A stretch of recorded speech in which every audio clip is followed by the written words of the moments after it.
एक पंडित जी थे। वे रोज घर घर जाकर भागवत गीता का पाठ करते थे। एक दिन उन्हें एक चोर ने पकड़ लिया और कहा, तेरे पास जो कुछ भी है मुझे दे दो। तब पंडित जी बोले कि बेटा, मेरे पास कुछ भी नहीं है। तुम एक काम करना, मैं यहीं पड़ोस के घर में जाकर भागवत गीता का पाठ करता हूं। वो यजमान बहुत दानी लोग हैं। जब मैं कथा सुना रहा होऊंगा तुम उनके घर में जाकर चोरी कर लेना।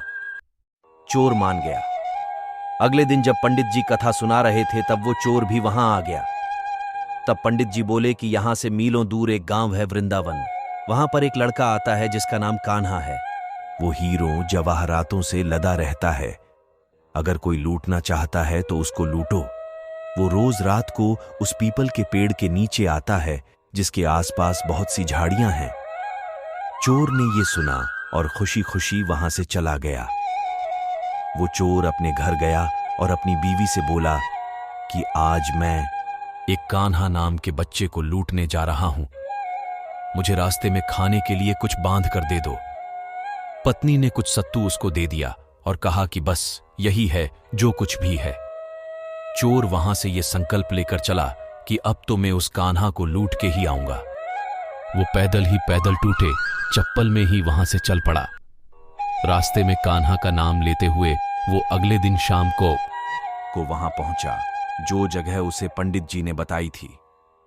अब वहां पहुंचकर उसने सोचा कि अगर मैं यहीं सामने खड़ा हो गया तो बच्चा मुझे देखकर भाग जाएगा, तो मेरा यहां आना बेकार हो जाएगा। इसलिए उसने सोचा क्यों ना पास वाली झाड़ियों में ही छुप जाऊं। वो जैसे ही झाड़ियों में घुसा, झाड़ियों के कांटे उसे चुभने लगे।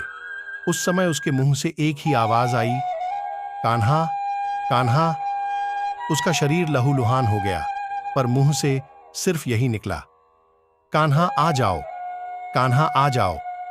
अपने भक्त की ऐसी दशा देख के कान्हा जी चल पड़े। तभी रुक्मणी जी बोली कि प्रभु कहां जा रहे हो, वो आपको लूट लेगा। प्रभु बोले कि कोई बात नहीं, अपने ऐसे भक्तों के लिए तो मैं लुट जाना तो क्या मिट जाना भी पसंद करूंगा। ठाकुर जी बच्चे का रूप बना के आधी रात को वहां आए। वो जैसे ही पेड़ के पास पहुंचे, चोर एकदम से बाहर आ गया और उन्हें पकड़कर बोला, ओ कान्हा, तूने मुझे बहुत दुखी किया है। अब ये चाकू देख रहा है ना, अब चुपचाप अपने सारे गहने मुझे दे दे। कान्हा जी ने हंसते हुए उसे सब कुछ दे दिया। चोर हंसी खुशी अगले दिन अपने गांव में वापस पहुंचा। सबसे पहले उसी जगह गया जहां पर पंडित जी कथा सुना रहे थे। जितने भी गहने वो चोरी करके लाया था उनका आधा उसने पंडित जी के चरणों में रख दिया। जब पंडित जी ने पूछा कि ये क्या है, तब उसने कहा, आपने ही मुझे उस कान्हा का पता दिया था। मैं उसको लूट के आया हूं और ये आपका हिस्सा है। पंडित जी ने सुना तो यकीन ही नहीं हुआ। वे बोले कि मैं इतने सालों से पंडिताई कर रहा हूं, वो मुझे आज तक नहीं मिला। तो जैसे पापी को कान्हा कहां से मिल सकता है। चोर के बार बार कहने पर पंडित जी बोले कि चल, मैं भी चलता हूं तेरे साथ वहां पर। मुझे भी दिखा कि कान्हा कैसा दिखता है, और वो दोनों चल दिए। चोर ने पंडित जी को कहा कि आओ मेरे साथ, यहां पे छुप जाओ। दोनों का शरीर लहूलुहान हो गया और मुंह से बस एक ही आवाज निकली, कान्हा, कान्हा आ जाओ। ठीक मध्य रात्रि कान्हा जी बच्चे के रूप में फिर वहीं आए। दोनों झाड़ियों से बाहर निकल आए। पंडित जी की आंखों में आंसू थे। वे फूट फूट के रोने लग गए।